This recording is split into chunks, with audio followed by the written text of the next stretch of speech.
Introduction au message de l'islam, acte 3. Quelles sont les finalités de l'islam? Bismillahirrahmanirrahim, au nom de Dieu le clément, le miséricordieux, et que la paix et le salut soient sur notre noble prophète Mohammed, ainsi que sa famille et l'ensemble de ceux qui ont suivi le message de la miséricorde qu'il a apporté à l'humanité. Mes frères et sœurs, que la paix soit sur vous. Assalamu alaikum wa rahmatullahi wa barakatuh.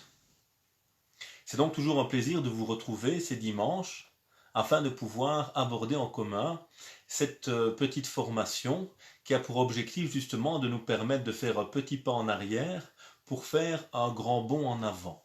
L'idée étant de pouvoir prendre de la hauteur pour mieux apercevoir, pour mieux concevoir ce qu'est le message de l'islam dans sa globalité. Ne pas toujours être perdu dans les détails pour mieux comprendre le sens global du message et mieux cheminer à la lumière de celui-ci. Nous avons donc entamé cette série, c'est le 3e acte aujourd'hui. Nous allons parler des finalités et avant cela, nous avons abordé dans les 2 premières séances tout d'abord une introduction générale à l'importance de comprendre d'abord la philosophie, l'esprit du message, avant d'entrer dans les détails de celui-ci, car dans tous les domaines de la vie, si je n'en comprends pas le sens, les règles principales, l'esprit, je ne peux pas participer à un jeu correctement et en profiter, je ne peux pas accomplir une fonction correctement si je n'ai pas conscience des objectifs, des attentes et la finalité de l'esprit du cadre général dans lequel je me trouve en premier lieu. Et ce n'est qu'après que j'apprends les éléments détaillés et pratiques de cela. Donc, on a introduit, puis on a rappelé d'abord ce que j'ai appelé les concepts clés, une série d'éléments essentiels qui vont en fait résumer les grands éléments qui composent la religion, c'est-à-dire d'abord qui est Dieu, celui qui a révélé ce message, bon, miséricordieux, juste, etc. Puis on a vu l'homme, celui qui va réceptionner le message, un être doué de capacités, libre, créé sur une prime nature positive, qui est responsable également, qui est dans la diversité, la pluralité des profils, etc., des qualités et des capacités pour mieux s'unir les uns les autres et se rapprocher ensemble d'une certaine perfection. On a vu ensuite qui sont les prophètes, ceux qui sont l'intermédiaire, qui viennent transmettre le message de Dieu aux êtres humains. Ce sont des humains, ces prophètes, ils n'ont pas de qualité divine, sont préservés dans la transmission du message, etc. et sont les modèles humains qui viennent traduire les principes de la religion dans une réalité humaine relative. Ensuite, on a essayé d'aborder la question de l'islam, quel est le contenu maintenant de ce message. On a rappelé que l'islam, ce n'était pas la soumission selon moi, mais c'était le fait de s'en remettre à Dieu, de se mettre en pleine confiance vis-à-vis de lui et de s'offrir à lui pour préserver sa nature et tendre vers la paix. Et que l'islam était un mot qui ne se limitait pas à un groupe particulier, donc c'est un terme qui est plutôt inclusif et non exclusif, qu'il englobe toute la création dans un islam naturel, et puis les humains dans un islam singulier et particulier, qui est ce chemin qui mène à Dieu dans la préservation de notre innocence, de notre pureté première, pour tendre vers Dieu exalté soit-il, et jouer la mission qui est la nôtre sur cette terre. Et donc on a vu que tous les prophètes étaient musulmans, et donc ce n'est pas un terme qui est propre au dernier messager, à Mohammed alayhi salatu wassalam, donc au message mohammedien, mais que l'islam est le message naturel de l'univers et le message apporté par l'ensemble des prophètes. Ensuite, nous avons vu le musulman et rappelé que ce musulman est celui qui cherche à vivre sincèrement justement cet islam, c'est cet homme qui a connu Dieu, qui à travers les messagers a découvert l'islam, le message, et qui cherche au quotidien à essayer de vivre ce message du mieux qu'il ne le peut, du mieux qu'il peut. En sachant évidemment qu'aucun musulman n'est parfait, que les principes de l'islam sont très nombreux, donc on est parfois meilleur dans tel domaine ou dans tel domaine, etc.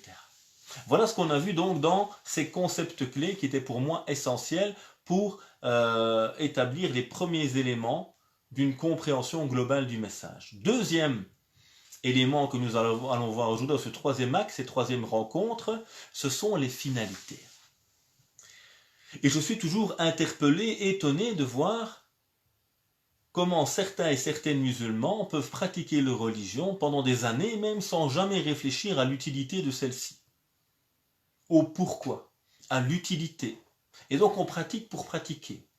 On tombe alors dans un mimétisme, dans la routine, on pratique pour pratiquer, on vient pointer, et on ne ressent pas toujours les bienfaits de ce message de miséricorde et de justice. On est souvent perturbé, on nous dit ça c'est haram, fais ci, fais pas ça, et nous on ne sait pas où tourner de la tête, parce que on n'a pas compris l'ensemble du message, comme on l'a dit, sa globalité. Deuxièmement, on pense que ce message, il n'a pas de sagesse, de finalité, il faut appliquer comme ça, même si ça n'a pas de sens.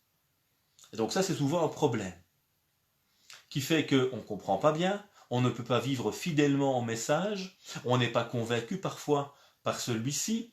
Pire, on va parfois sacraliser un moyen utilisé à l'époque du prophète sallallahu alayhi wa sallam et délaisser la finalité recherchée par le Coran ou par le prophète sallallahu alayhi wa sallam, d'où l'importance des finalités pour comprendre, pour goûter, pour apprécier, pour rester fidèle. Et donc il est essentiel de s'arrêter un instant sur quelles sont les finalités de ce message. Et avant même d'entrer dans les finalités, je vais d'abord revenir vers Dieu. Parce qu'à nouveau, c'est la clé. On ne peut comprendre l'islam en faisant fi de ce paradigme essentiel qui est les noms divins. Les noms divins sont une clé de compréhension du message. Et donc il est important pour nous de revenir vers ces noms divins, dans chacun des savoirs religieux que l'on aborde. Quand on parle des finalités, c'est se rappeler que ce message, il est d'abord le fruit d'un créateur. Allahu al-Khaliq. Dieu est le créateur. Et il ne crée rien sans sagesse, sans utilité, de manière absurde. Dieu également qui m'a créé est celui qui me demande d'œuvrer. Ala lahul khalqu wal amr. Est-ce qu'il ne lui appartient pas la création et l'ordre également? Donc les deux vont de pair. Et il ne peut y avoir de contradiction entre la nature sur laquelle Dieu m'a créé et le message qu'il m'a révélé. Donc Dieu m'a créé sur une certaine nature, il m'a créé avec une raison, avec des finalités, et il a révélé un message qui a également évidemment un sens et des finalités. Dieu également, il est Ar-Rahman, le tout miséricordieux. Et donc c'est se rappeler que Dieu exalté soit-il, la qualité fondamentale qui est la sienne, c'est la miséricorde. La relation fondamentale qui existe entre lui et ses créatures, c'est la miséricorde. Dieu s'est prescrit à lui-même dans sa relation aux créatures la miséricorde. Et donc, l'islam n'est que le reflet de la miséricorde de Dieu. Les finalités du message ne peuvent être que le reflet de Dieu, et notamment de cette miséricorde qui est le cœur du message. Bismillahir-Rahman-Ar-Rahim. Au nom de Dieu, le tout miséricordieux, le très miséricordieux. Cette phrase qui a introduit chacune des sourates à l'exception de la 9, pour nous rappeler à chaque fois ce que ce message vient produire, de la miséricorde. Alors Dieu également, il est le sage évidemment, Al-Hakim. Et le Coran, il est Kitab al-Hakim, le livre sage. Et le prophète, il est venu avec al-Hikmah, la sagesse. Et donc, il y a dans ce message toujours de la sagesse. Toujours une utilité, des finalités à atteindre. Et il n'y a rien qui est absurde. Et les croyants, quand ils méditent sur l'univers, ils disent « Rabbana ma khalaqta hadha batilan » « Oh mon Dieu, tu n'as pas pu créer cela en vain. » Et donc il y a toujours une sagesse dans chacune des prescriptions de l'islam. Il n'y a pas des choses à appliquer bêtement, sans sagesse. Alors évidemment, le croyant et la croyante part d'une posture de confiance absolue en Dieu. Donc on applique ce que Dieu nous demande, même si on ne comprend pas toujours toutes les sagesses, mais il y a ce besoin de chercher les sagesses. Et on voit Ibrahim dans le Coran, Abraham, le prophète, que la paix soit sur lui, dire à Dieu, poser la question « Kayfa tuhyil mawta » Comment est-ce que tu vas ressusciter les morts? Est-ce que tu ne crois pas, lui dira Dieu? Ben là, bien sûr. Bien sûr que je crois, mais j'ai envie d'apaiser mon cœur, de comprendre le pourquoi. Et donc ça c'est essentiel. Dieu ne crée rien et n'ordonne rien sans sagesse, sans finalité, sans utilité. Et donc tout dans ce message a un sens qu'il faut rechercher. Dieu également, il est l'adl, le juste. Et ce message est le reflet de sa justice. Et il ne peut y avoir d'injustice dans ce message, dans le jugement de Dieu nous concernant. Et donc ça également, c'est important de se le rappeler comme finalité. Dieu également, il est le wadoud, il est l'affectueux, le bien-aimant. Il n'a pas besoin de nous, il est le rani, celui qui se passe de tout. S'il nous demande de faire des choses, c'est dans notre intérêt, c'est par amour pour nous. Et non pas parce qu'il a besoin que l'on prie ou que l'on jeûne. Ça également, c'est important de se le rappeler. Tout ce qu'il nous demande de faire, c'est par miséricorde et par amour et par sagesse et par bonté et par justice. Donc revenir déjà à Dieu, cette conception de Dieu, pour nous rappeler finalement ce qu'est le sens profond de ce message. Maintenant, essayons de nous arrêter sur deux questions fondamentales, que certains parfois confondent.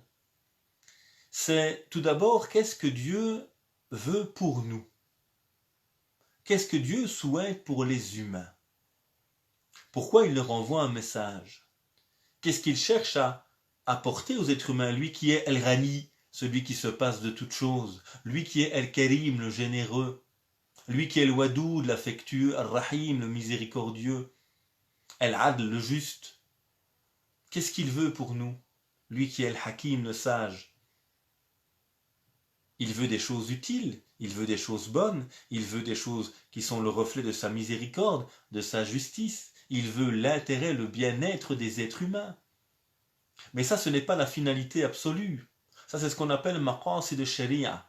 Les finalités de la voie divine, du chemin que Dieu a tracé. En quoi cette voie m'est utile? Qu'est-ce qu'elle m'apporte?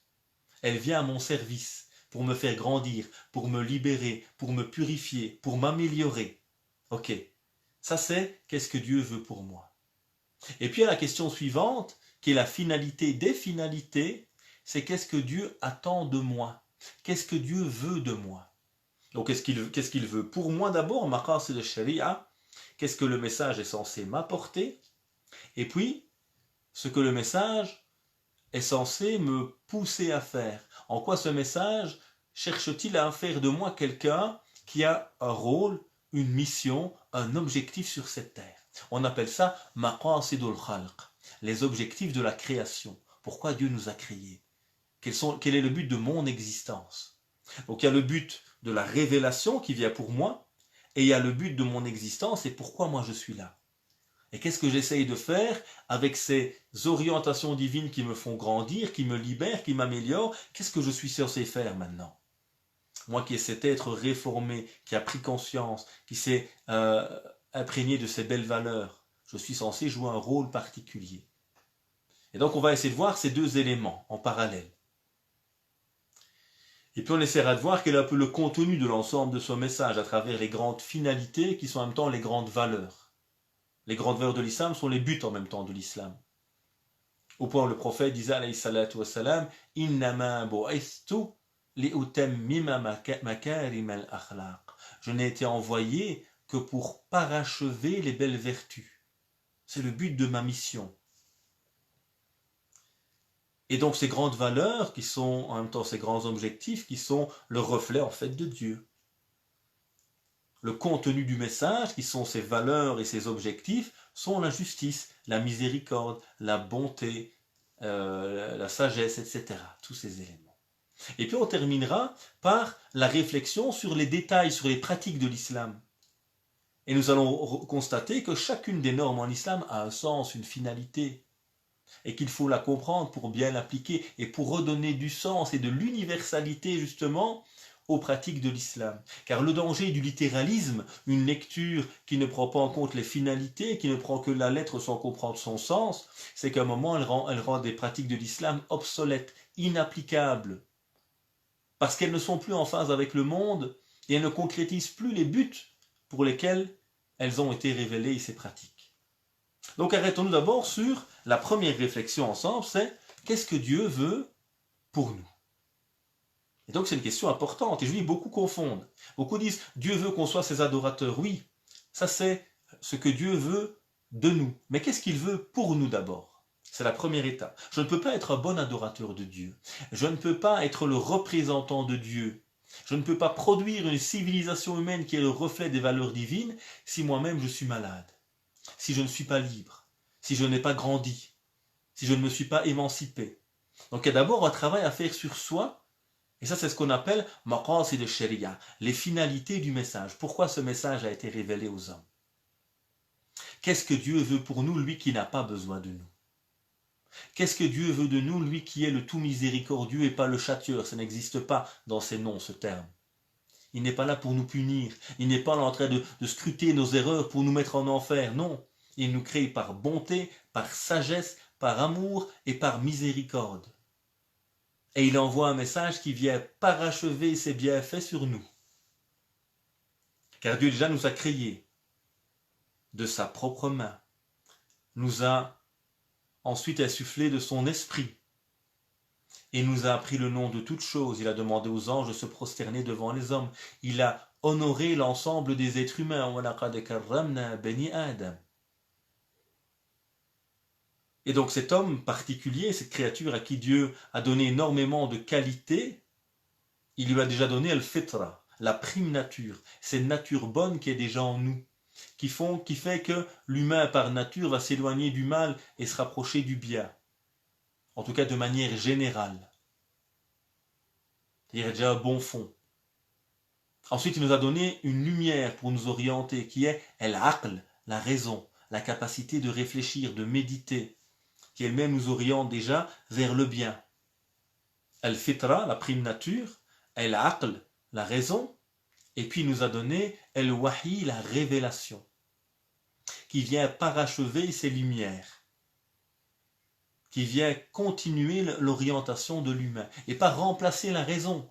Il n'y a pas d'opposition en islam entre raison et révélation. Les deux viennent de Dieu, et les deux se complètent. La raison est l'outil que l'humain a à sa disposition, qui lui permet déjà de découvrir plein de choses, mais à un moment il arrive à des limites, à deux niveaux. Un premier niveau, c'est le monde invisible. Qui est Dieu réellement? Quel est le sens profond de ma vie? D'où est-ce que je viens? Vers où je vais?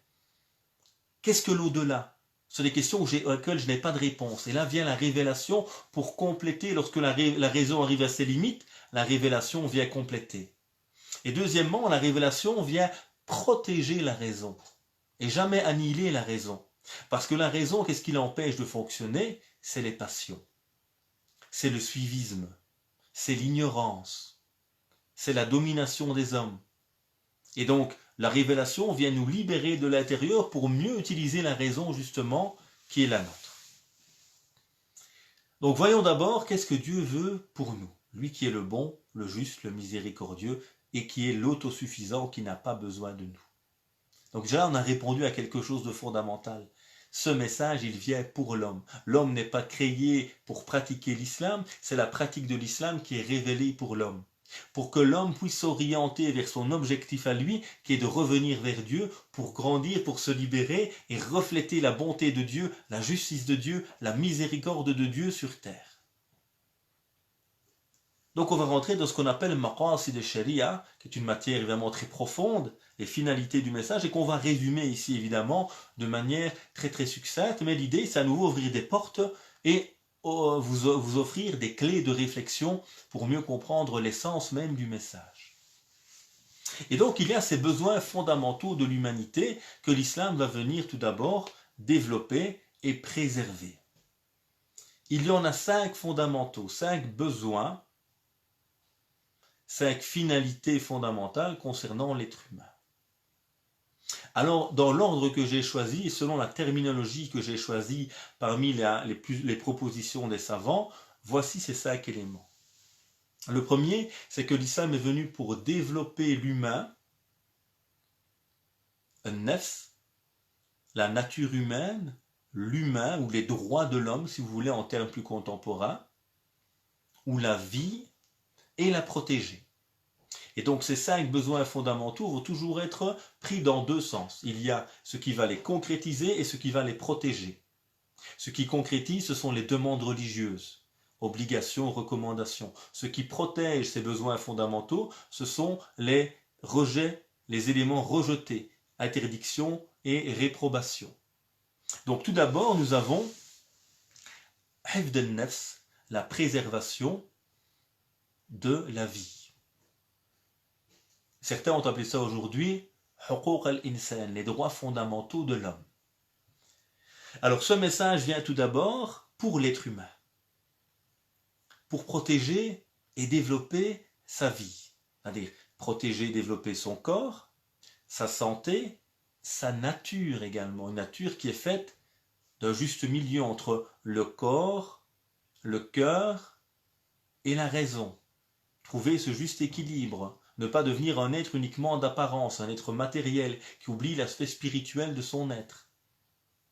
Ne pas, à cause de la spiritualité, oublier la raison, l'intellect. Tout va de pair.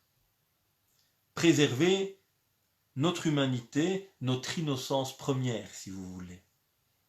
Et donc l'islam nous encourage à prendre soin de nous, nous rappelle la sacralité de la vie, que celui qui sauve une vie, c'est comme s'il avait sauvé toute l'humanité. Il demande à chacun de rester fidèle à sa propre nature, de ne pas être complexé de ce que l'on est. Je suis blanc, je suis noir, je suis comme ça ou comme ça. Alhamdulillah, Dieu m'a créé de la sorte. Pourquoi le blanc veut devenir noir, le noir veut devenir blanc, le petit veut devenir grand, le gros veut devenir maigre, le maigre veut devenir plus gros. Là, on a ce diktat parfois de la mode, etc., qui nous met en avant certains critères particuliers. Restez libre, restez fiers de ce que vous êtes, protégez votre santé avec une nourriture équilibrée, etc., avec un mode de vie le plus sain possible, etc. Donc d'abord, l'islam vient encourager et développer la prise en compte de la nature, de la vie humaine. Et c'est toute forme de vie d'ailleurs qui est sacrée en islam. Le monde animal, le monde végétal, tout cela ce sont des mondes parallèles à l'humain. Umam, comme dit le Coran, des communautés comme vous, qui méritent le respect. Et si l'homme a un degré supérieur dû à ses capacités intellectuelles, c'est un degré de responsabilité. Il doit bien gérer tout cela et ses capacités. Et non croire que c'est un dû, que tout ça lui appartient et qu'il peut en faire ce qu'il veut, quitte à détruire les autres communautés. De l'autre côté, donc il y a préserver et développer la vie, la nature humaine, préserver cette nature, cet équilibre, il y a rejeter tout ce qui peut nuire à la vie humaine, à son équilibre. Rejeter le meurtre, toutes les agressions physiques évidemment, ce qui est contraire à la liberté, parce que la liberté fait partie de la nature humaine. La dignité également. Ça fait partie de la particularité de l'homme, chercher à préserver sa dignité. Il a envie de vivre libre, ça fait partie de sa nature. Et donc l'islam vient encourager la libération des peuples et rejette la tyrannie, ceux qui veulent diriger les autres contre leur gré. Ça c'est le premier principe, le premier besoin fondamental que l'islam vient concrétiser et protéger. Deuxième élément fondamental dans ce message qui nous est révélé, c'est que ces prescriptions, après avoir libéré l'homme, élevé celui-ci, lui rappeler sa liberté et sa nature, elle va venir également développer son intellect et protéger celui-ci. Et on voit tout le temps dans le Coran un appel à la réflexion. D'y apporter vos preuves si vous êtes véridiques. Un appel à méditer pour des peuples qui raisonnent. Les ulil albab, pour des gens doués d'intelligence qui voient derrière l'apparence. Et donc il y a tout le temps un appel à savoir. Iqra, lis, connais, découvre, médite, voyage. Qul siru fil ard, allez sur terre, répandez-vous, découvrez comment Dieu a débuté la création, comment ont fini les peuples qui vous ont précédés. Découvre la création, fais de l'histoire, connais, parce que la connaissance est libération. Et la première chose que Dieu va dire aux anges quand ils vont être interpellés par rapport à cela, c'est se rappeler également que Dieu sait ce que les anges ne savent pas, et puis il va rappeler Dieu a donné à Adam le savoir, il lui a appris le nom de toute chose. Cette clé fondamentale, le savoir. Et donc l'islam nous appelle à savoir, à méditer, à connaître. Et le savoir, c'est pas mémoriser. Le savoir, ce sont des outils de compréhension qui te libèrent. Ça, le sens de fiqh. de compréhension profonde. Et donc l'islam nous encourage à connaître, et en même temps, donc là ce sont les recommandations, les obligations, et va rejeter, interdire tout ce qui peut aller à l'encontre du savoir. L'islam va rejeter par exemple le mimétisme. Simplement suivre les autres sans réfléchir. Je suis musulman parce que c'est comme ça, mes parents le sont. Je rejette l'islam parce que c'est comme ça, je ne le suis pas. Non, réfléchis. Le Coran t'appelle toujours à réfléchir, et il reprochait aux polythéistes, pas spécialement leur polythéisme, même si l'islam est contre évidemment, mais avant tout, le principe qu'ils avaient de refuser de réfléchir. Il nous suffit ce sur quoi nous avons trouvé nos pères. On ne va pas choisir quelque chose d'autre. Pourquoi réfléchir? Notre chemin ancien nous suffit. Nous refusons toute réflexion. Et donc l'islam va lutter contre le mimétisme. Et malheureusement, beaucoup de musulmans retombent dans ce même piège, dans ce même problème. On répète ce qu'ont dit les anciens savants, avec tout le respect qu'on a pour eux. Mais ces savants ont parlé pour leur époque. Et il faut comprendre qu'aujourd'hui, il y a des réalités également différentes. On est musulman parce que papa et maman le sont. On jeûne parce que tout le monde jeûne. Non, il faut réfléchir. Utilise ta raison, cherche à comprendre. Développe les savoirs religieux et profanes. Car l'islam, le Coran est un livre ouvert sur tous les savoirs. T'appelle à découvrir le monde, la création, l'humain. Et pas seulement à parler de religion entre parenthèses. Et donc on va combattre, rejeter le mimétisme, on va combattre et rejeter également tout ce qui sont les superstitions, qui sont des croyances absurdes, qui sont contre la raison humaine. Croire que telle ou telle chose te porte malheur ou te porte bonheur, non, utilise ta raison. C'est toi qui vas créer ton bonheur, ou c'est toi qui peux être la cause de ton malheur. Agis, et n'aie pas peur de telle ou telle chose. On va interdire également, évidemment, l'alcool, parce qu'il nuit à la raison, les drogues. Et on pourrait même généraliser aujourd'hui avec toute une série d'éléments liés aux médias, aux réseaux sociaux, qui abrutissent les êtres humains, et qui donc mènent justement vers un rabaissement, un avilissement de l'être humain qui n'est plus capable de réfléchir par lui-même. Après avoir développer et protéger ta dignité, ton humanité, ta nature, ta vie, les prescriptions de l'islam viennent développer ta raison, ton savoir, ta connaissance, ta capacité à dialoguer, à réfléchir et protéger celle-ci de tout ce qui peut lui nuire, comme le mimétisme, comme la drogue ou l'alcool, etc. Troisième élément, après ta vie et ta nature et ta dignité, après ta raison, il y a ta spiritualité, ton cœur. Ce qui donne sens à ta vie. Parce que si le savoir ou la science permet de comprendre le comment des choses, la spiritualité vient expliquer le pourquoi des choses. Et donc il n'y a jamais d'opposition entre les deux, entre le savoir réel et le sens de la vie, entre le message spirituel de l'islam et le savoir. Il ne peut y avoir de contradiction, puisque le savoir qui est la découverte d'une vérité scientifique n'est que la découverte de la création divine finalement. Et il n'y a pas de contradiction entre la création divine et la révélation divine. Donc là, on insiste sur la spiritualité. Et le Coran ici va venir insister sur toute une série d'outils qui vont nourrir ton cœur et ta spiritualité. Tout comme pour l'intellect, c'était le savoir, la connaissance, la découverte, la curiosité, le débat. Ici, ce sera la nourriture de ton cœur. C'est le Coran, à méditer, pas seulement à lire. C'est la prière avec concentration, c'est le jeûne en tant qu'école de la liberté, c'est la zakat en tant qu'école de libération de l'égoïsme pour vivre en communauté et l'école du partage. C'est le dhikr, le rappel quotidien qui revivifie ton cœur. Ce sont tous ces éléments qui vont être une école pour toi de la libération intérieure.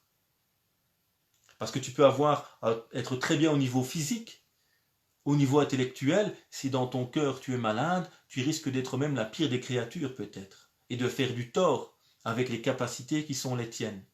Donc il faut le savoir, mais il faut la conscience qui va avec, et la conscience, c'est ce côté spirituel également qui t'habite, qui te permet de maîtriser tes passions, de te libérer, de grandir intérieurement. Et donc de l'autre côté, et avant d'y arriver encore, il y a donc les éléments qui vont nourrir ta spiritualité, et dans ce qui permet également de préserver, de développer cette spiritualité, il y a en islam le principe de facilité. Dès qu'une difficulté arrive dans la pratique religieuse, il y a une facilité. Yuridullahu bikumul yusr, wa la yuridu bikumul usr. Dieu veut pour vous la facilité et pas la difficulté.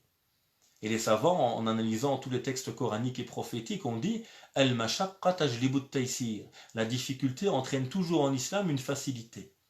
Parce que le but de la pratique n'est pas la pratique elle-même, c'est la connexion avec Dieu. Si dans ma prière, j'arrive pas à prier debout, eh bien je vais prier assis. Il y a une facilité. Pourquoi? Parce que le but, c'est pas d'être debout, c'est d'être connecté avec Dieu.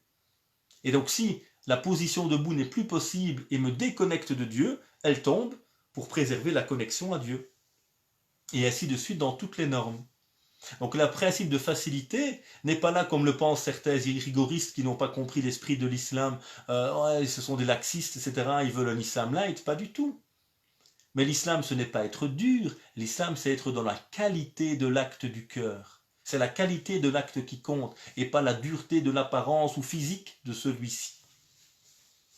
Donc il y a le principe de facilité qui va être au service de cette spiritualité et qui va la préserver. Sinon l'islam devient inapplicable. Et puis encore le principe d'ijtihad, de réflexion permanente sur la religion. À chaque époque, le Coran nous appelle à réfléchir, à méditer le Coran. Afala yatadabbaruna al-Qur'an. On doit méditer ce livre. Et à chaque époque, il faut le recomprendre parce que la réalité est différente. Donc c'est un livre universel, on ne peut pas arrêter sa compréhension à ce qu'en ont compris les anciens avec tout le respect qu'on a pour eux, parce qu'ils l'ont compris sincèrement à la lumière également de leur réalité. Et nous avons une réalité tout à fait différente. Donc il y a besoin d'un ijtihad permanent pour trouver justement des solutions, des réponses à nos questionnements. Et c'est ça qui permet à la religiosité d'être toujours vivante. C'est pour ça que le prophète disait, alayhi salatu wassalam, que Dieu va envoyer à cette communauté, au début de chaque siècle, celui qui va renouveler pour la communauté sa religiosité. Man yujaddidu laha dinaha. Cette personne ou ce groupe, ou cette compréhension renouvelée au fil des siècles, chaque génération doit avoir ces savants qui viennent réfléchir. Pourquoi? C'est pas l'islam qui change, mais l'islam, ce sont des textes dans l'absolu qui doivent être appliqués dans une réalité qui est, elle, par nature, mouvante. Et donc, il y a besoin toujours de regards renouvelés pour rester fidèle à l'esprit dans la réalité qui est la mienne. Et de l'autre côté, tout ce qui peut nuire à la spiritualité de l'individu va être rejeté. On va rejeter, par exemple, le principe de clergé. Il n'y a pas une autorité suprême en islam qui a parole de vérité. La seule parole de vérité, c'est le Coran. Et puis, la parole du prophète, alayhi salatu wassalam, de manière plus relative que le Coran. Mais les paroles des hommes ne sont que des paroles des hommes. Des interprétations respectables, mais faillibles, limitées, relatives, renouvelables par nécessité. Et donc, il n'y a pas un corps de maîtres, de savants, qui seraient les clercs, qui seraient l'autorité religieuse qui a parole de vérité. Non. Les savants, les érudits sont des références, mais ils sont humains et ils n'ont pas parole de vérité. Ensuite, on a également le principe de rejet de toute transformation de la religion, ce qu'on appelle l'innovation, qui est souvent comprise de manière abusive et erronée par les littéralistes, mais qui veut dire, dans l'esprit, de ne pas changer les fondements de la religion. On ne peut pas inventer une 6e, une 7e prière. On ne peut pas changer le jeûne en disant on va juste ne pas manger de chocolat pendant un mois. On ne peut pas changer la perception de Dieu et dire il y aura 2, 3, 4, 5 dieux. On ne peut pas changer ce genre de choses. On ne peut pas dire qu'aujourd'hui, être mauvais avec ses parents serait bien en islam. Ça, c'est changer les principes essentiels de la religion. Donc ça également, c'est pour protéger le cœur du message, évidemment. Et donc, il y a tous ces éléments qui sont là pour préserver également cette spiritualité de l'individu. Ce sont 3 éléments, les 3 premiers de ces 5 devoirs essentiels. C'est 1, ton humanité, ta santé, ta vie, ta nature. 2, ta raison, ton intellect. 3, ta spiritualité. Là, tu as l'homme ou la femme équilibré.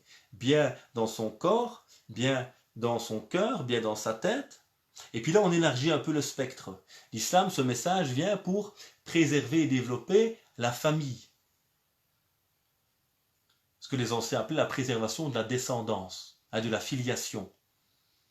Mais on va plus loin, c'est toute la conception de la famille. La famille est centrale, et dans le Coran on parle beaucoup de famille, d'éducation, de respect par enfant, de mariage, de divorce, d'héritage, de toutes les questions des prophètes avec leurs enfants, leurs épouses, etc. L'éducation, à travers différents exemples qui sont donnés dans le Coran, parce que c'est central évidemment la question de la famille.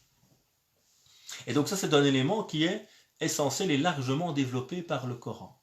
Et là l'islam vient insister sur le mariage, sur un projet commun, sur le respect mutuel, sur toute une série d'éléments qui vont permettre de faire réussir le mariage, sur l'importance de l'éducation, de la transmission aux enfants, etc. Tout ce qui va fonder une famille saine, dans laquelle les individus seront heureux et les enfants pourront grandir entourés par ces belles valeurs que sont celles de l'islam. Et de l'autre côté à nouveau, donc là c'est le domaine des recommandations, obligations liées à la famille, il y aura les interdictions et réprobations liées à la famille. Et là il y a toute une série de petites normes par exemple, qui sont là pour empêcher la fornication, et pire que cela encore, pour empêcher l'adultère, qui va détruire la famille. Et donc on va demander aux hommes et une femme d'avoir un comportement respectueux les uns vis-à-vis des autres, de ne pas se dévêtir les hommes devant les femmes ou les femmes devant les hommes, qu'il n'y ait pas d'attouchement qui soit sujet à plaisir entre les hommes et les femmes, etc. Pour éviter justement qu'il y ait risque de tomber dans l'adultère ou d'autres choses de la sorte. D'où on va demander un vêtement pudique pour l'homme, pour la femme, etc.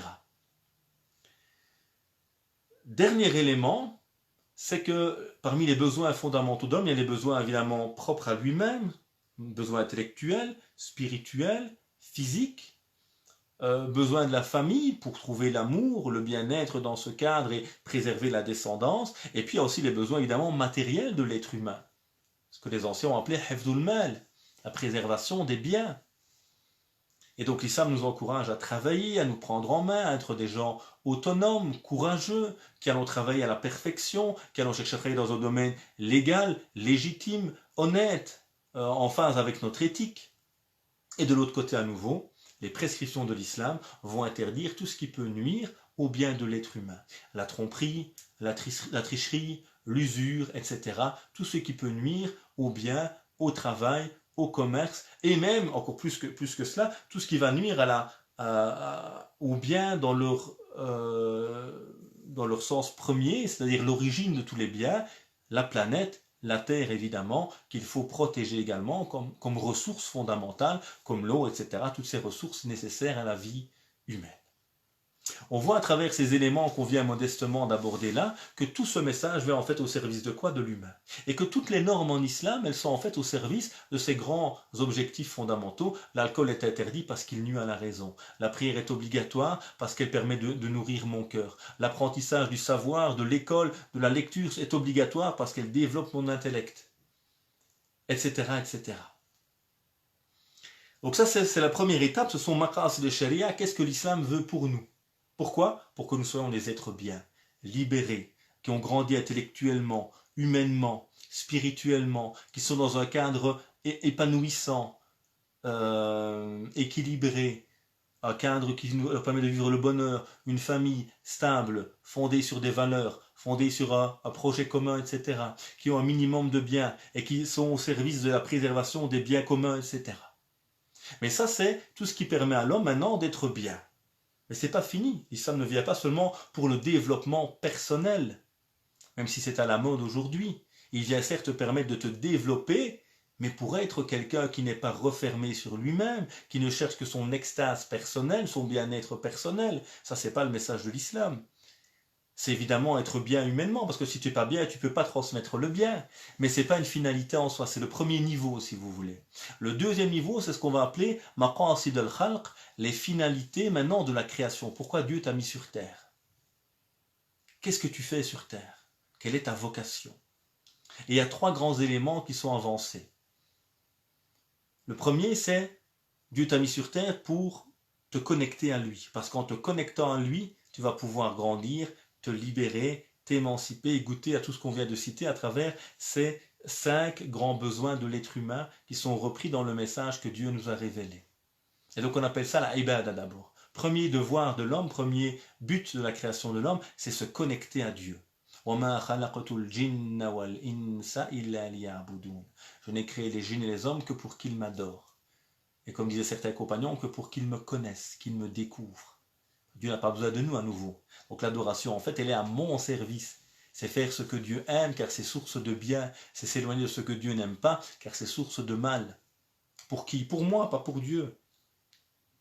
Et donc, d'abord, c'est me connecter à Dieu pour grandir et pour me libérer. Trouver l'amour à l'intérieur. Même quand je suis seul, je suis avec lui, je ne suis jamais seul. Il est avec vous où que vous soyez. Ne sois pas triste car Dieu est avec nous. Il y a cet amour d'abord qui va emplir notre cœur et qui va nous libérer, nous faire grandir. Ça, c'est le premier objectif de la création. Donc, pas l'objectif du message. Le message, il est là pour moi. Maintenant, moi, qu'est-ce que Dieu attend de moi? Que je me reconnecte à lui, que j'ouvre mes yeux, que j'ouvre mon cœur, que je reconnecte celui-ci à Dieu pour grandir à travers le message qu'il m'a révélé. Deuxième élément, c'est ce qu'on appelle el khilafa. Dieu, quand il crée Adam, va dire aux anges, Inni ja'ilun fil ardi khalifa. Je vais mettre sur terre un représentant. Quelqu'un qui va représenter Dieu finalement. Et le prophète nous dit alayhi salatu wassalam, Inna Allah khalaqa Adam ala suratih. Dieu a créé Adam à son image. Pas parce que l'homme est divin évidemment, il n'y a pas de nature divine en l'homme, mais il y a la trace du divin, Ruh, l'esprit de Dieu qu'il a mis en nous. Et il nous demande de refléter les qualités divines. Donc je suis le khalifa, je suis le représentant de Dieu sur terre, celui qui vient représenter ses belles valeurs, celui qui s'est connecté à Sharia, à la voie de la vie qu'est l'islam, et qui va devenir lui-même une source de vie pour ceux qui l'entourent. Et on va lui donner une lumière à travers laquelle il se dirige parmi les gens, et qu'il reflète autour de lui. Donc le musulman, la musulmane sont les représentants des qualités divines. L'islam est le reflet de Dieu et moi je m'en inspire, je m'en nourris pour le refléter autour de moi. Justice, bonté, miséricorde, tous ces attributs divins merveilleux. Et puis le dernier point, c'est qu'il m'a créé pour me connecter à lui, me libérer, pour refléter ses qualités, et 3, pour dépasser le simple reflet personnel, on va dire, mais pour essayer de créer quelque chose de plus grand, une civilisation qui est le reflet de Dieu. C'est lui qui vous a créé à partir de la terre et qui vous a mis sur elle pour la développer. L'isti'amar, dans le bon sens du terme ici, c'est-à-dire le développement, la civilisation. Nous produisons de la civilisation, une civilisation qui n'est pas uniquement dans le but de s'enrichir matériellement, cupide, comme on le voit aujourd'hui, qui détruit même le monde. Non, une civilisation qui est le reflet de Dieu, une civilisation consciente, libre, juste, sage, miséricordieuse, qui rappelle à l'homme qu'il n'est pas le maître sur terre, il est le représentant seulement, le gérant. Cela ne t'appartient pas. Le monde n'est pas ton dû. Tu en es le représentant de Dieu et tu seras interrogé par Dieu sur ce que tu as fait de ce monde qu'il t'a légué. Et là, maintenant, ce sont les objectifs. Dieu m'envoie un message, ma race de sharia, les finalités du message, pour me redonner vie, pour me libérer, pour me faire grandir humainement, intellectuellement, familialement, etc. Et puis maintenant, il me dit, voilà, je t'ai permis de grandir, tu t'es connecté à moi, c'est le premier objectif de ta création, te connecter à moi, rouvrir ton cœur, revenir vers moi, pour maintenant représenter mes valeurs, tu es le khalifa, et puis pour produire ensuite El-Aïmara, c'est cette production d'une civilisation humaine. Et ce n'est pas une production de civilisation pour les musulmans. C'est une civilisation universelle où le musulman est certes mu par sa foi, mais il tend sa main à tous les humains qui veulent produire justice, miséricorde, liberté. Ces qualités ne sont pas propres aux musulmans. Elles sont propres à ce que Dieu veut pour l'univers, à tous les hommes. Et c'est pourquoi certains savants disaient, comme Ibn Taymiyyah, rahimallahu ta'ala, il disait que Dieu donnera le succès à un État juste, même si ceux qui le composent ne sont pas croyants.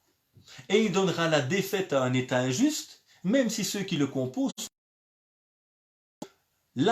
les qualités fondamentales que Dieu attend de nous, c'est justement la justice, la miséricorde et autres. Si ma foi ne me permet pas de concrétiser cela, alors ma foi n'a pas vraiment été utile. Parce que ce que Dieu attend et cherche de nous, c'est la qualité fondamentale, la valeur qu'on vient de citer, et non les noms dont on s'affuble de soi-disant croyants si nous ne reproduisons pas ce que Dieu attend réellement de nous. Donc là, on a vu ce que Dieu veut pour nous, notre bien-être à travers ces 5 universaux, ce que Dieu attend de nous, des individus libres, connectés à Dieu, qui n'ont peur de personne, qui sont connectés au seul maître qui est Dieu, qui se libèrent par lui, qui deviennent ses représentants à travers les belles valeurs divines, et qui produisent une civilisation universelle qui essaye de développer, de traduire ces belles valeurs universelles également pour tout un chacun, pour toutes les créatures, pas seulement pour les humains. Et puis dernier point, et puis on rentrera dans le débat pour ceux et celles qui ont des questions sur ce point, c'est d'abord qu'il y a un contenu évidemment à ce message. Ce contenu, c'est justement les noms divins ou les grandes valeurs. Ce message, il est justice, miséricorde, sagesse, bonté, liberté, respect, fraternité, solidarité, toutes ces grandes qualités de l'islam sont en fait le contenu du message. Et cet homme, il est le représentant de Dieu, il est le représentant des belles valeurs qu'on vient de citer. Et ce message vient me libérer pour moi pouvoir mieux vivre ces belles valeurs. Et donc il est important aussi pour nous, dans chacun des détails de l'islam, de se rappeler qu'il y a des sagesses et des finalités. Et que si je veux bien vivre le message, je dois me dire que chaque norme a un sens et une finalité, sinon parfois je les applique bêtement, sans sagesse, ou pire, je les applique plus. Donc quand Dieu nous parle de la prière, par exemple, il nous dit quoi? Aqim as-salat li dhikri, fais la prière pour te rappeler de moi. Son but, c'est se rappeler de Dieu. Quand il nous parle de la prière, encore il dit que cette prière écarte des turpitudes et du mal, elle te reconnecte à Dieu, développe ta conscience pour justement mieux nous libérer, mieux nous réformer. Donc ça, c'est important de se le rappeler. La prière, c'est pas pointer. Et hier, on me posait la question sur le fait que quand on doit faire ses besoins, qu'on est fatigué ou autre, on doit privilégier cela à la prière. Ben oui, parce que le but, c'est que si tu dois faire tes besoins et que tu fais ta prière, tu te retiens, ou tu es affamé, le repas est là, et toi tu pries d'abord. Mais qu'est-ce qui se passe? Tu n'es pas concentré, donc tu n'es pas connecté à Dieu, d'où le prophète nous dit, c'est pas que le repas est plus important que la prière évidemment, c'est qu'à un moment, si tu es tellement affamé que dans ta prière, seul ton corps est là, mais ton cœur n'est plus là, alors finalement, on va d'abord manger, tant pis si tu pries un peu plus tard et que tu rates même la prière en commun, mais va d'abord nourrir ton estomac pour que ton cœur puisse, lui, se libérer et être connecté avec Dieu. Et c'est ainsi de suite dans toutes les normes. Le but de la zakat, c'est pas de ramener un chameau ou une vache ou du blé ou de l'orge. Mais non, c'est de purifier tes biens, quels qu'ils soient, et d'enrichir le pauvre ou des projets d'intérêt commun. La zakat n'est pas que pour les pauvres, elle est pour les endettés, elle est pour ceux dont les cœurs sont à gagner à l'islam, elle est pour les voyageurs, on pourrait dire les réfugiés peut-être aujourd'hui, elle est dans le chemin de Dieu, dans les écoles, les hôpitaux, pour les enfants de la rue, pour les enfants abandonnés, pour aider les jeunes à sortir des problèmes, tout ça c'est la zakat, il faut comprendre qu'il y a des buts là derrière. Et un des buts de la zakat, c'est créer de la fraternité locale, d'où normalement il faut donner la zakat où on vit. Parce qu'on ne peut pas créer de la solidarité, de la fraternité si ma zakat, elle part toujours ailleurs. Parce que beaucoup d'entre nous, on a encore cette mentalité de musulmans immigrés. On n'est pas des musulmans d'ici. On ne pense pas à l'intérêt local. On voit toujours ailleurs, où ce serait soi-disant plus musulman. Comme si notre fraternité, comme si notre humanité, elle se limitait uniquement ailleurs, où c'est bien connoté islamique, si possible avec un peu de désert, un petit minaret au coin de la rue, là on va les aider. Donc ça, c'est important de se le rappeler. Et surtout d'ailleurs dans les hadiths. Il y a énormément de questions qui sont dans les hadiths qui vous sembleront parfois, excusez-moi, absurdes. C'est pas la faute du hadith, évidemment, mais ce sont des littéralistes qui vous ramènent ce genre de choses sans vous parler de l'utilité qu'il y a derrière. Quand le prophète, alayhi salatu wassalam, dans certains hadiths, disait que ce qui dépasse la cheville du vêtement ou du pantalon pour l'homme ira en enfer, certains vous disent, voilà, ton vêtement dépasse la cheville, tu vas en enfer. Subhanallah, quelle sagesse y a-t-il là-dedans? Quelle utilité, quelle bonté, quelle miséricorde de la part de Dieu. Qu'est-ce que j'ai fait? Mon pantalon dépasse ma cheville, donc je vais en enfer. Je suis similaire à un assassin, à un criminel, parce que mon pantalon, un morceau de tissu dépasse du bout de ma cheville.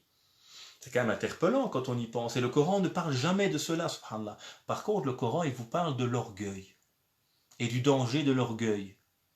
Et dans d'autres textes du prophète, c'est pour ça que c'est l'erreur des littéralistes, hein, et dans Usul al-Fiqh, dans les fondements du droit, quand on a un texte qui vient avec un terme général ou absolu, il faut le comprendre à travers les autres textes sur le même sujet qui viennent le conditionner. Qu'est-ce que j'entends par là? Ce texte a dit ce qui est en dessous du pantalon ira dans l'enfer. Dans d'autres textes sur le même sujet, donc c'est le même sujet, même sabab, et le même hukm, le même statut, il vous dit celui qui le fait par orgueil. Et dans un autre texte, Abu Bakr dit prophète, moi mon vêtement descend en dessous de la cheville. Et le prophète lui dit toi, tu ne le fais pas par orgueil.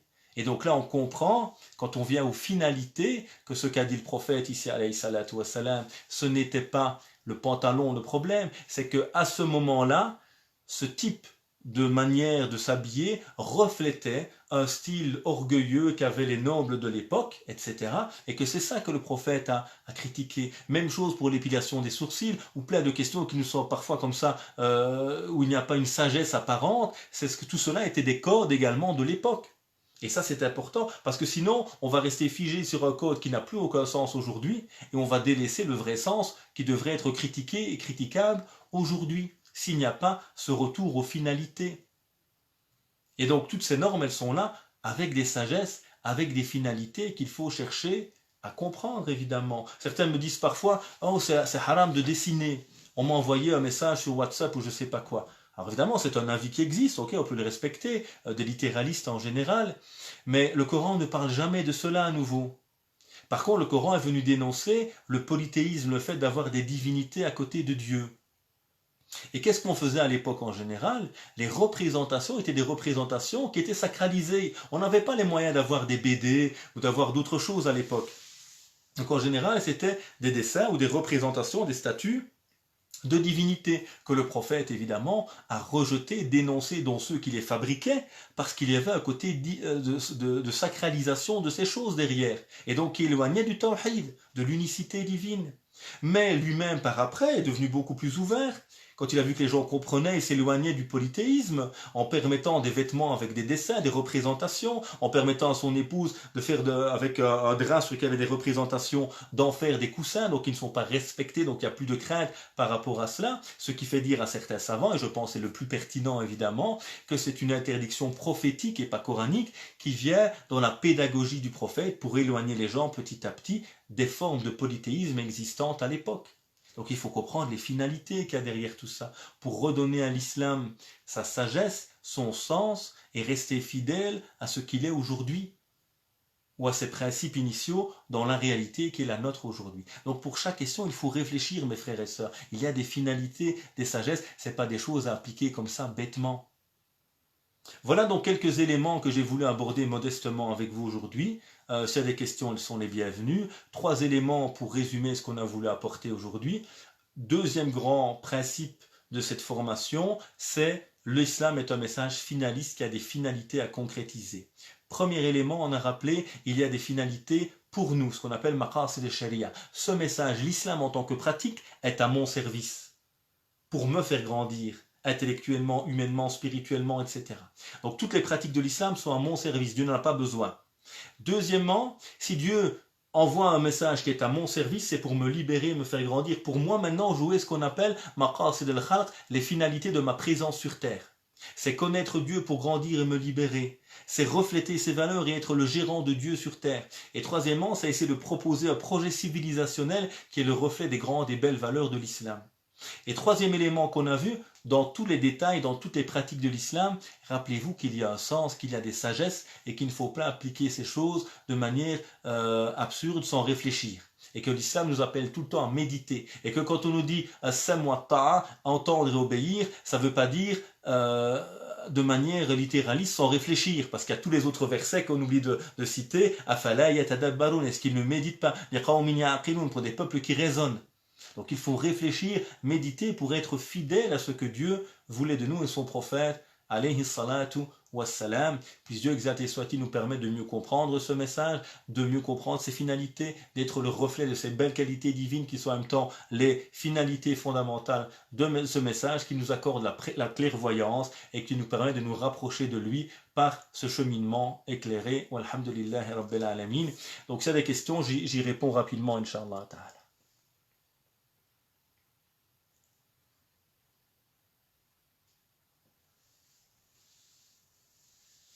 Pourquoi est-ce que Dieu nous châtie pour nos péchés si le tort nous le faisons qu'à nous-mêmes? Alors, il y a deux formes de châtiment finalement. D'abord, le châtiment, c'est nous-mêmes qui allons le subir. Donc on le subit déjà ici-bas. Et ça, il faut jamais l'oublier. Ibn Taymiyyah avait une belle parole où il disait, rahimallah, Dieu a un paradis sur terre, celui qui n'y entre pas n'entrera pas dans celui de l'au-delà. Bien vivre sa foi, c'est déjà vivre le bonheur de la présence de Dieu ici-bas, et qui va se continuer en fait dans l'au-delà.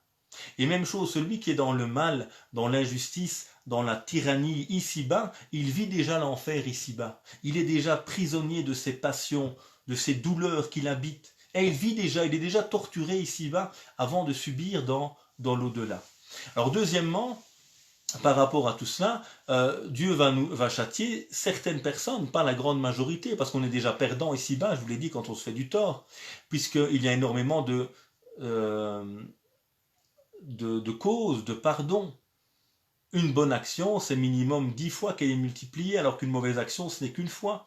Celui qui regrette, sa mauvaise action est effacée. Et celui qui devient pieux et qui se repent, il voit ses mauvaises actions devenir des bonnes. Donc il y a, c'est pas le but, Dieu nous fera rentrer au paradis par sa miséricorde, pas à travers un bilan comptable, mais si on regarde ce que Dieu nous donne, c'est 90% de chances de réussite, et peut-être 10% de chances d'échec uniquement, parce que tout est fait pour qu'on réussisse par Dieu. Et donc celui qui est châtié, il est d'abord châtié ici-bas. Et tout croyant, toute personne qui a cheminé sincèrement vers la vérité, même s'il rentre en enfer, que Dieu nous en préserve, il en sortira. Donc le châtiment dans l'enfer n'est pas voulu pour lui-même. Il est voulu comme purification. Celui qui ne s'est pas purifié ici-bas devrait être purifié dans l'au-delà pour pouvoir rentrer, Inch'Allah, à ce moment-là, au paradis.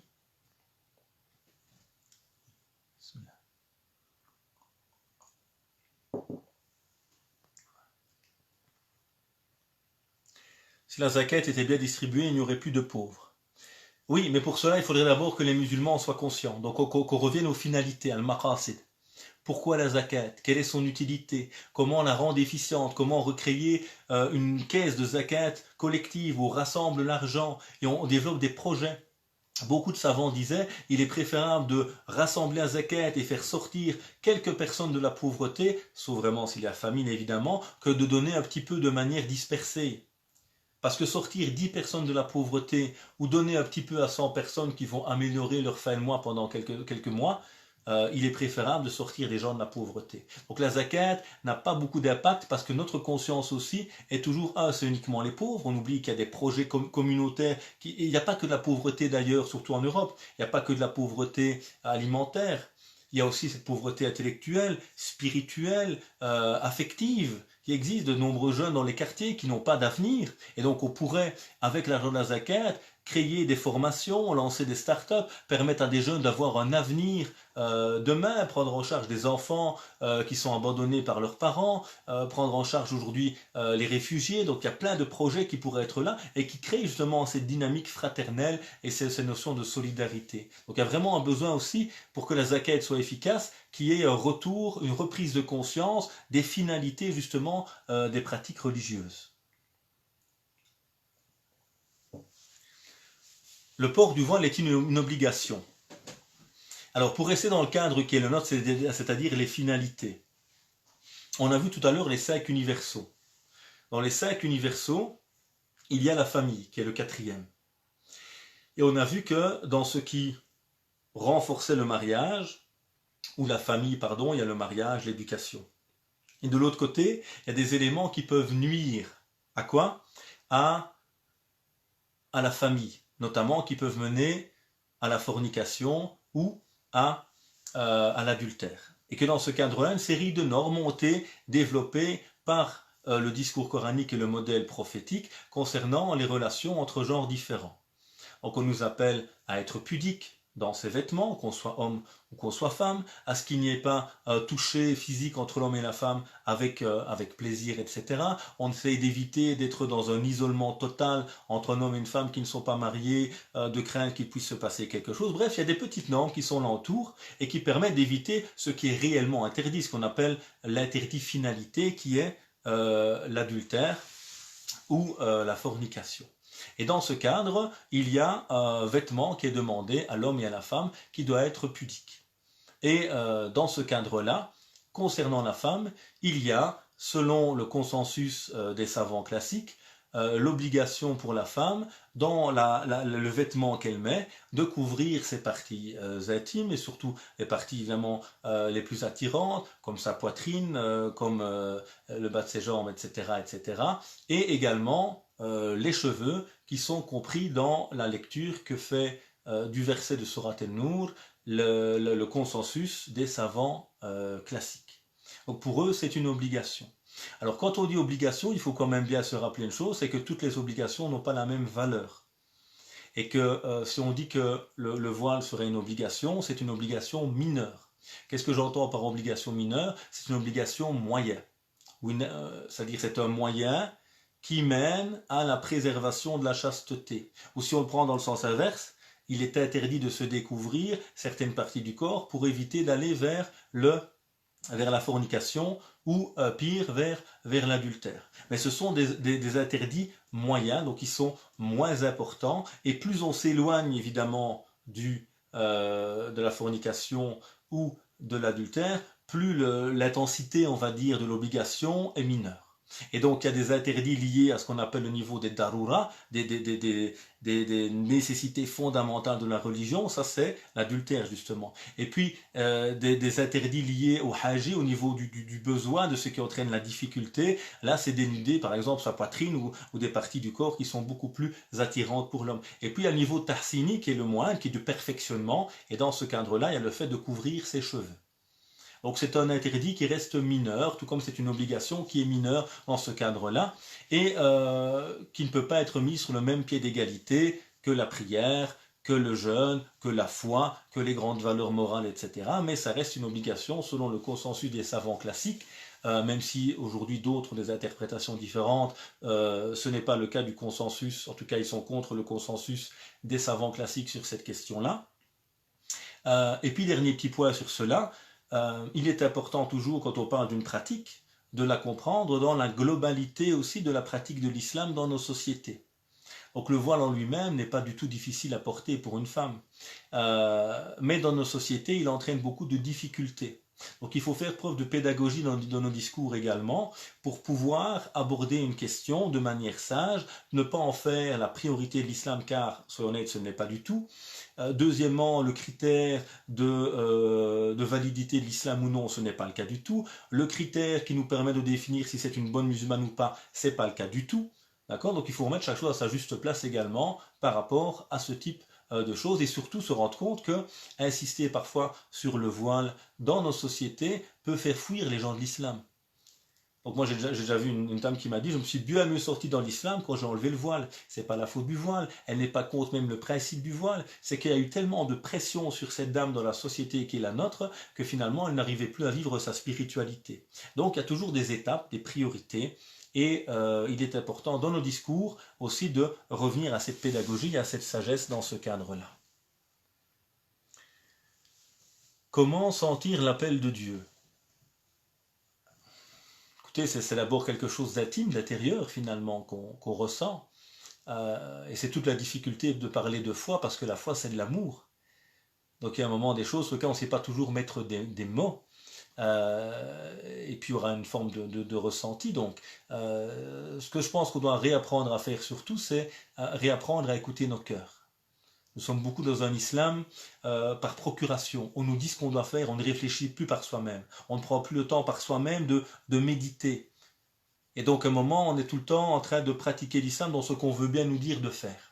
Donc je pense que pour bien revivre l'islam et justement sentir cet appel de Dieu, cette connexion avec Dieu, c'est important de revenir à un islam que l'on va vivre par soi-même, pour soi-même, en réfléchissant. Ça ne veut pas dire évidemment qu'on fait fi des autorités religieuses, des savants, mais que je les écoute pour m'inspirer. Et je ne suis pas un mouton qui écoute ce qu'on lui dit de faire et qui suit bêtement. Non, je suis quelqu'un doué d'intelligence, qui réfléchit et qui regarde également dans ce que je pratique, ce qui touche mon cœur et qui lui permet de mieux cheminer et avancer. La confusion entre le fajr et sobh. Oui, je ne sais pas d'où vient cette confusion dans certaines communautés. Pour être clair et simple, il y a 5 prières obligatoires en islam. D'accord? Dans ces 5 prières, il y a celle de l'aube, qu'on appelle el-fajr et que certains appellent également el-sobh. D'accord? Cette prière de l'aube, elle commence au moment de l'aube et se termine au lever du soleil, qu'on appelle el-shuruq. Donc actuellement, c'est plus ou moins en tout cas pour ici en Belgique, 3h, 3h15, Salat el-Fajr, et elle s'arrête au lever du soleil vers 5h et des. Donc ça c'est le moment de la prière de l'aube, Salat el-Fajr. Salat el-Fajr, c'est une prière obligatoire de 2 cycles à voix haute.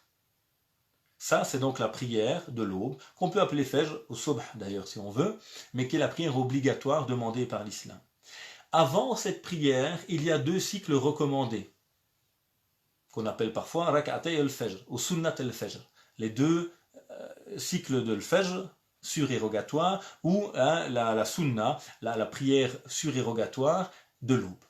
Donc avant de faire ma prière obligatoire, par exemple à 3h30 du matin, je me lève, je fais mes ablutions. Avant de faire ma prière obligatoire de 2 cycles à voix haute, je fais une prière plus concise, à voix basse, de 2 cycles également, qui sont Sunnatul Fajr, la recommandation de l'aube, qui est donc cette prière qui précède la prière obligatoire que le prophète ne délaissait jamais.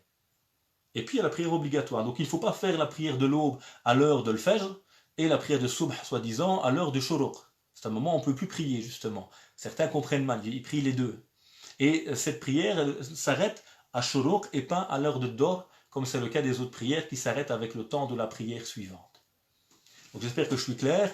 C'est la même prière, simplement il y a une prière obligatoire de 2 cycles, à voix haute qui est la plus importante évidemment, et avant celle-ci, il y a une petite prière de 2 cycles à voix basse qui est la Sunna de l'Fajr.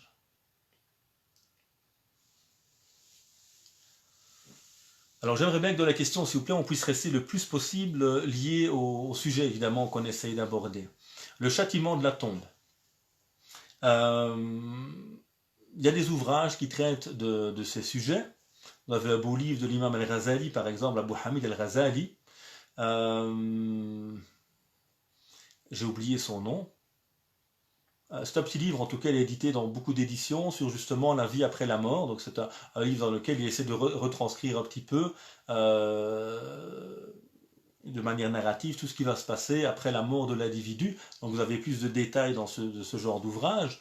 Dans les hadiths qui en parlent, de mémoire, il y a, donc on nous parle de l'arrivée d'anges qui vont poser des questions, qui s'appelleraient Munkar et Nakir, et qui viennent poser des questions à l'individu sur qui était Dieu, quel est le livre que tu as reçu, qui était cet homme qui vous a été envoyé, etc. Et que, en tout cas, la tombe serait déjà, si vous voulez, une porte d'entrée ou une salle d'attente du paradis ou de l'enfer. Et que celui qui a bien agi ici-bas déjà verra sa tombe s'élargir, avoir une fenêtre qui s'ouvre sur le paradis, et celui qui a eu une mauvaise vie ici-bas, etc., aura déjà un avant-goût de l'enfer avec une tombe qui va se rétrécir et une vue sur l'enfer. Après, ça ne veut pas dire pour autant qu'on est perdu. Parce que au jour de la résurrection, au moment du jugement, il y aura beaucoup de bonnes surprises, Dieu pardonnera à certains, etc. Donc il y aura, Inch'Allah, mieux que cela par après, mais il faut se préserver également de ce châtiment de la tombe. Dans certaines invocations, le prophète demandait qu'on soit protégé de ce moment, etc., où on va se retrouver finalement seul, ayant quitté les siens, seul face à sa destinée à ce moment-là. Et donc le fait de demander protection à Dieu pour ce moment-là, dans nos pratiques au quotidien. Voilà, je vois qu'il n'y a plus de questions. Je vous remercie en tout cas pour votre présence, comme chaque dimanche. Que Dieu puisse nous rapprocher de lui, nous accorder un savoir utile. À très bientôt, Inch'Allah Ta'ala, dimanche prochain pour l'acte 4. Nous allons rentrer dans les caractéristiques de ce message. Qu'est-ce qui caractérise ce message en particulier ? Et puis nous verrons après les grands domaines et puis les sources de l'islam, Inch'Allah ta'ala. Une dernière question, c'est Monsieur Vallée est professeur. Malheureusement, je dois l'enlever tout le temps. Pensez-vous qu'Allah m'en tiendra rigueur? Dieu exalté soit-il est juste. Et il nous rappelle, Dieu ne cherche pas une âme plus qu'elle ne peut supporter. Donc à un moment, vous portez votre voile, comme j'ai dit, c'est une obligation mineure. S'il y a un intérêt supérieur, comme le fait de pouvoir travailler, de pouvoir enseigner, etc., que vous devez le retirer temporairement, vous le retirez, gardez le maximum de ce que vous pouvez garder à ce moment-là, c'est-à-dire si on peut garder un bandana, ou etc., on le fait. Et voilà, si vous devez l'enlever à certains moments, ça fait partie du chapitre de ce qu'on appelle Ta'arud bin al-masalih wal mafasid. Lorsqu'il y a contradiction entre les intérêts et les nuisances, etc., il faut faire la part des choses et concrétiser l'intérêt supérieur au détriment de l'intérêt inférieur, ou éviter l'intérêt majeur, la nuisance majeure en accomplissant la nuisance mineure, comme c'est le cas pour vous aussi, pour éviter une nuisance majeure qui est le fait de perdre votre travail, etc. Vous le faites en votre âme et conscience, et Dieu est juste, et Dieu est bon, il sait ce que l'on fait. Donc ayez confiance en Dieu. Et alors évidemment, il y a toujours certains qui vous diront non, c'est haram ma soeur, tu ne peux pas, tatati tatata, wa man yattaqillah yaj'al lahu makhraja. Celui qui craint Dieu, Dieu lui ouvrira des portes, etc. C'est très facile de parler quand on n'est pas à la place des gens. Donc moi je vous conseille à chacun et chacune, toujours comme disait très bien le Shatibi, al-insanu faqihu nafsi. L'homme est son propre imam en réalité, dans les questions qui le touchent personnellement. Ça ne veut pas dire que c'est lui qui fait les avis. Et ça veut dire à un moment, moi je sais si je fais de mon mieux, moi je sais si je suis honnête, moi je sais maintenant, on m'a donné plusieurs réflexions, à moi de faire un choix personnel, en mon âme et conscience. Donc ayez confiance en Dieu, faites de votre mieux, et rappelez-vous également que c'est un travail, c'est quelque chose d'important, que vous faites un travail noble qui vous permet d'apprendre aux gens également, etc.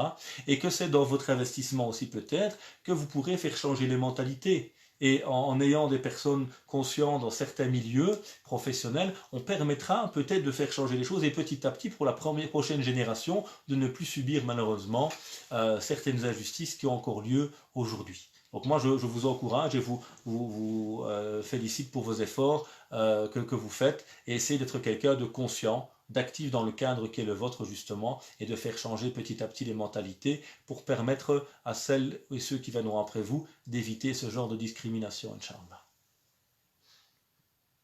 La vie après la mort de Abu Hamid al-Ghazali, merci. Il y avait un autre titre aussi, mais c'est celui-là, c'est le même livre, il a simplement plusieurs noms selon les éditions. La perle précieuse, voilà le nom de l'édition, je pense, chez Tawhid. Alors, dernière question, pouvez-vous expliquer la raison de certaines prières à voix haute et d'autres à voix basse? Est-il permis pour celui qui prie seul à domicile, par exemple, de prier à voix haute, si cela l'aide à mieux se concentrer? Alors, il n'y a pas d'explication textuelle. Il n'y a pas un verset ou un hadith qui dit on prie les prières à voix basse pour ça et à voix haute pour ça. Ce qu'ont essayé de mettre en avant certains savants en méditant sur les textes, c'est que les prières à voix haute se font la nuit, quand justement les musulmans étaient chez eux, dans un milieu, on va dire, plus protégé, où ils ne craignaient pas la persécution. Et les prières diurnes, de midi et de l'après-midi, se faisaient à voix basse pour éviter d'être entendues parfois par les gens qui les persécutaient.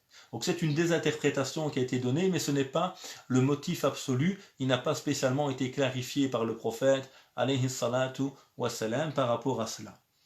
En sachant que dans le culte, autant l'islam est un message intelligible, donc accessible à la raison, autant évidemment dans la pratique de celui-ci, le culte est différent des relations sociales ou des coutumes.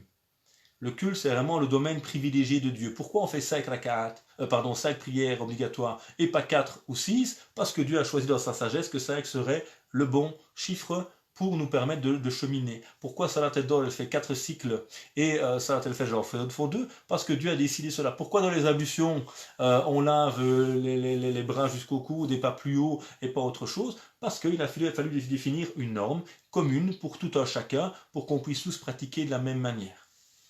Alors, et donc de là, on ne peut pas changer le culte. Le culte, il se fait à voix basse, les prières à voix sont toujours à voix basse, les prières à voix haute sont toujours à voix haute. Maintenant, à voix haute, ça ne veut pas dire qu'il faut crier. Donc je suis dans un milieu, j'ai mes enfants, donc je suis dans un petit appartement, je me lève à 3 heures, j'ai peur de les réveiller, je peux prier simplement en m'écoutant personnellement. Tout comme à voix basse, je peux lever un tout petit peu la voix pour m'entendre personnellement, mais ce ne sera pas une prière à voix haute. Donc si ça m'aide un petit peu à me concentrer, je peux lever un tout petit peu la voix pour m'entendre personnellement, tout comme je peux la descendre un petit peu durant la prière de l'Aïcha ou de Maghrib, si ça peut nuire à quelqu'un dans la famille, etc., dans ce cadre-là. Mais on reste sur le principe de base. Comment la prière a été définie, il faut la garder comme cela, c'est un acte cultuel. Voilà, à très bientôt, Inch'Allah Ta'ala. Que Dieu vous bénisse. Subhana rabbika rabbil izzati amma yasifun wa salamun al mursalin walhamdulillahi rabbil alamin.